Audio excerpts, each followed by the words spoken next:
Greetings, good morning or good afternoon. My name is Professor Duke Orata.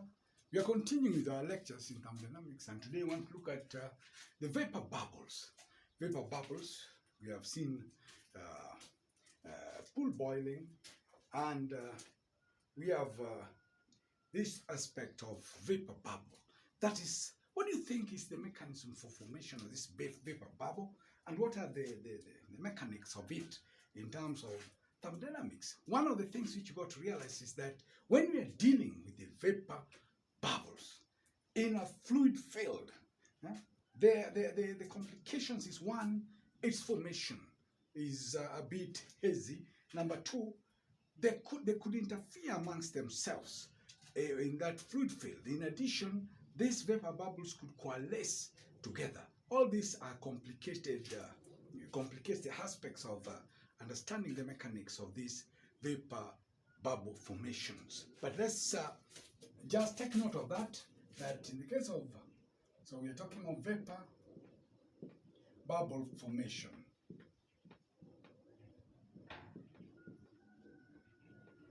So one, the formation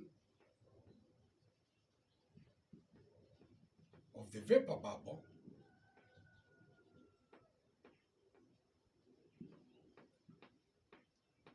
concept is hazy. Two, there could be interaction, interference between the vapor bubbles, the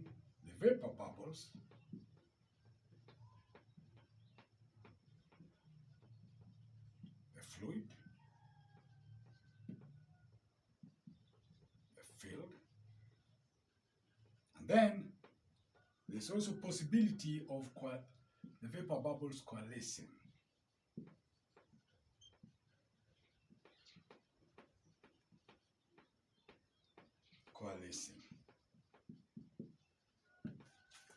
So these are some of the things which one needs to think about, and all those complicate or bring in challenges in terms of interpretation of some of these things. Now, let us look at it this way. Suppose we assume that the vapor bubble is spherical. It's in the fluid, it's in the field, which is a fluid, and we are saying that this particular fluid, let it be a liquid, whose pressure as a pressure, and this vapor bubble as a radius, which you can call radius R, and it also has a vapor pressure. This is vapor pressure in the vapor bubble. In addition, there is surface tensional forces. So let us assume that you have this spherical vapor. Assume we have a spherical vapor bubble of radius R in contact with this liquid,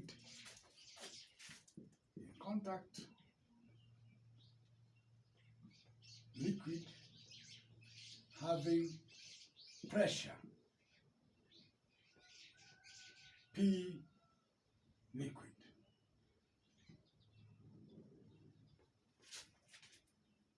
The vapor pressure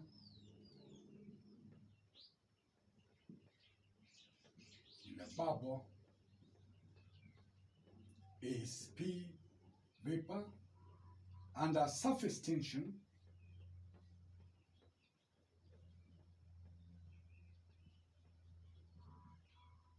sigma. Let's call that sigma. So these are the foundational assumptions as we move on to try to decipher what happens with this vapor bubble. So if that is the case, when we have equilibrium between the vapor bubble and the liquid, then we have two forces which balance out. We have two forces which balance out: the surface tension force and the pressure forces. So when the vapor bubble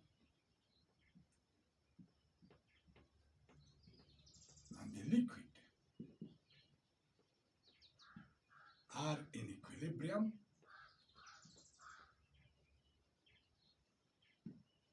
we have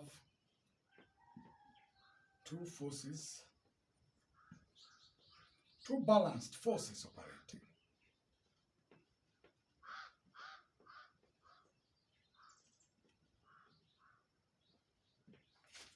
Of course, we are assuming the equatorial plane. So, these forces you can represent as.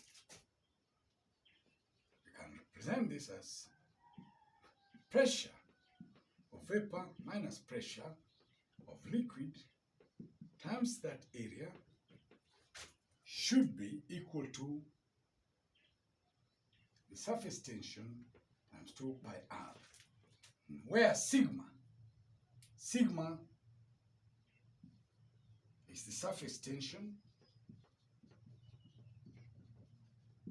as we have already indicated, and r is the radius. Now, I want you to think in terms of dimensional analysis so that you see that we are actually having forces which are balanced in this particular case. Remember, this is pressure. Pressure is force over area. And this is the area. So if you multiply both of them, we are left with force. Similarly, we have surface tension. Surface tension is force over length, dimension, and this is length. So we are dealing with circumference, is a length, that cancels. So we have those two forces which are balanced out, and then the equatorial plane. Now, let us simplify this particular expression we have. Let us simplify the expression. So we have those forces which are balanced, because we have said the vapor bubble is in equilibrium with the liquid, and those two forces are actually balanced. So if we simplify that expression, then we will have P vapor minus P liquid. The pi r will cancel the pi r squared, leaving r. So we'll have that as r is equals to sigma, 2 sigma,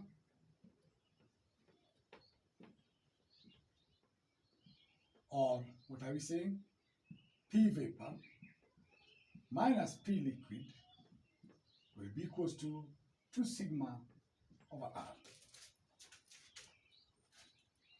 Clearly, the difference between the two pressures is finite. It's very important to note the pressure difference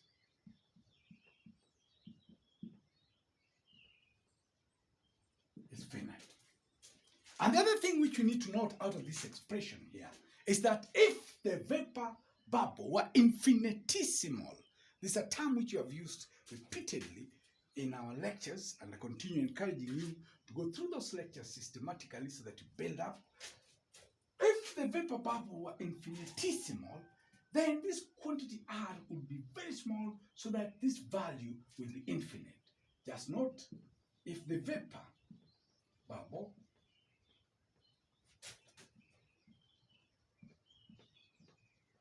was infinitesimal,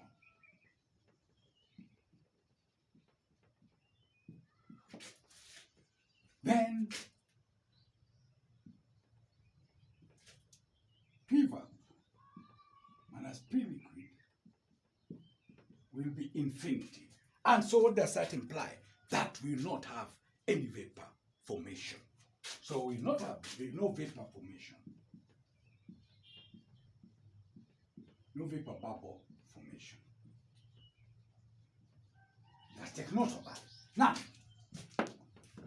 the other thing which we need to take note of that is that when we are talking of equilibrium conditions, then it means that the temperature of the liquid is this, and the temperature of the vapor are the same. At equilibrium,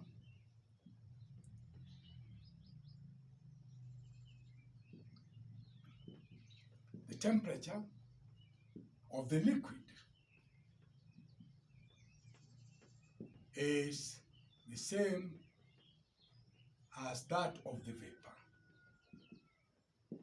These are very important conditions to note. Therefore, T liquid is equals to T vapor. What does that mean? That means that definitely the liquid has been superheated. That definitely the liquid has been superheated. And we know that if you're dealing with a horizontal plate, a liquid boiling over an horizontal plate, the temperature profile attests to that.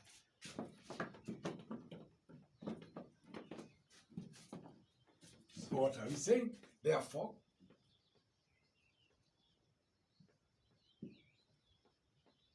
the liquid must be superheated. So if you look at the profile, let us look at a profile where we have a profile.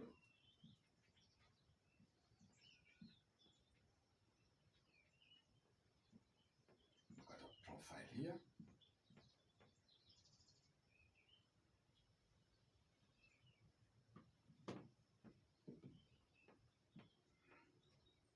Not the best drawing, but we have here, this is the temperature, decreasing temperature at the boundary layer. But in this region here, the temperature of the liquid is slightly greater than that of the vapor. And of course, here is the saturated vapor temperature. We have heat Q. So this basically is a liquid boiling over a horizontal plate. So that's a temperature profile.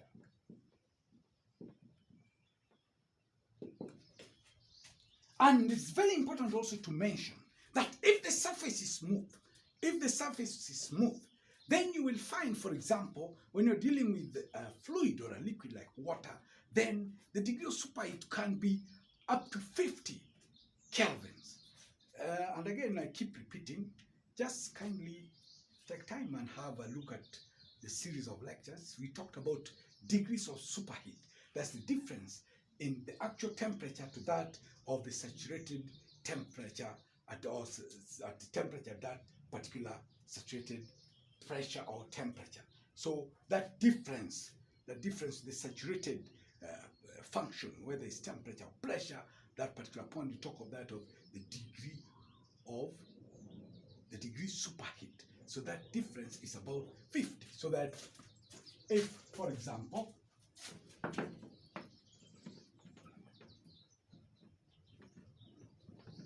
that's in theory,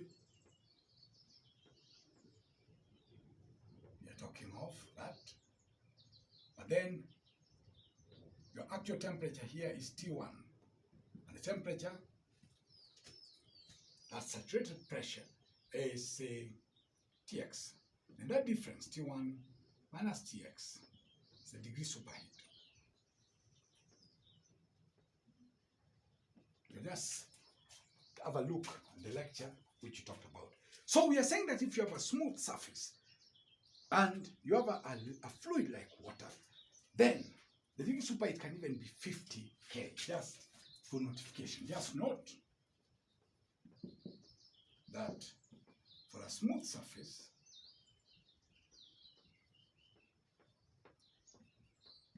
the degree superheat for a liquid like water at 1 atmosphere is approximately 50 K.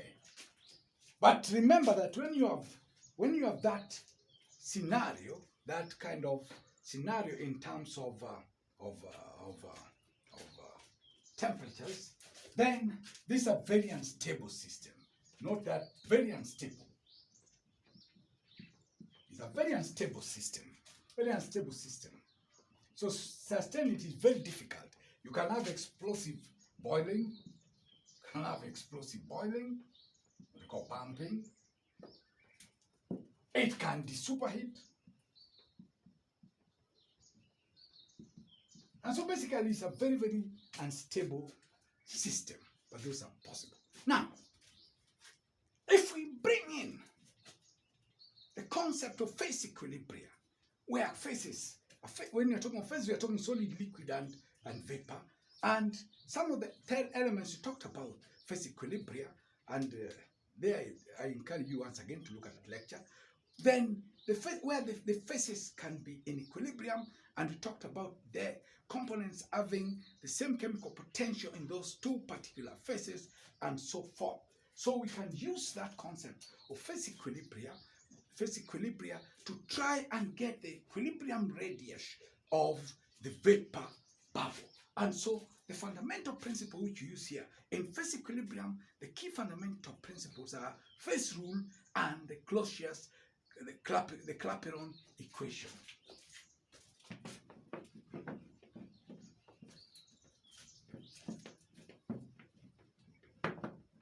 So to obtain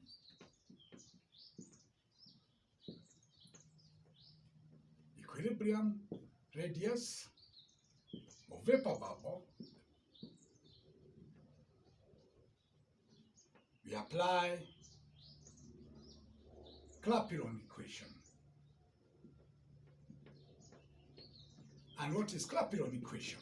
Clapeyron equation is simply the change in pressure with temperature is given as the change in entropy and the change in volume. But remember from Clausius inequality, there are some things we have talked about extensively in other lectures. ds, that's the entropy change, is dq over t. So if you're talking of constant pressure, then this thermochemical observable, that is heat under constant pressure, becomes a thermodynamic state function dH. So that under constant pressure, it becomes dH over T. So, and of course there's saturation. So, what do we have here? This quantity here, which we are talking about dP dt, this is the Clapeyron equation. So, that value, P vapor minus P of liquid, over D saturated, that is T vapor minus T saturation temperature, will therefore be equal to H Fg over T saturated, so saturated, V Fg. And this, if you go again to our lectures, we have talked about the dryness fractions and so forth, where we have explained what these phase transitions are and how you compute them, and then the steam tables, and it's good for you to try and go through that. So what is the radius? Just make the subject the equilibrium radius of the bubble. We put in the expression we call the expression P vapor minus P liquid is 2 sigma over R. So if we plug in that quantity there, that expression there, we plug it in there, then we have 2 sigma over R, 2 sigma over R into T vap minus T saturated is equals to HFG over T sat V. So what is R? So 1 over R is basically H. That's transition, vap minus T sat over T sat V F. Then of course we have 2 C. We have 2 C. 2 C. We've just taken 2 sigma close, and we've just taken 2 sigma. So So we are left with the reciprocal of that. Or if R is basically the reciprocal. So we just invert it. Theta V of V over V inverse minus Tc. And this is the equilibrium radius of the vapor bubble. And so I think we can stop at that point and pick as we continue with our lectures.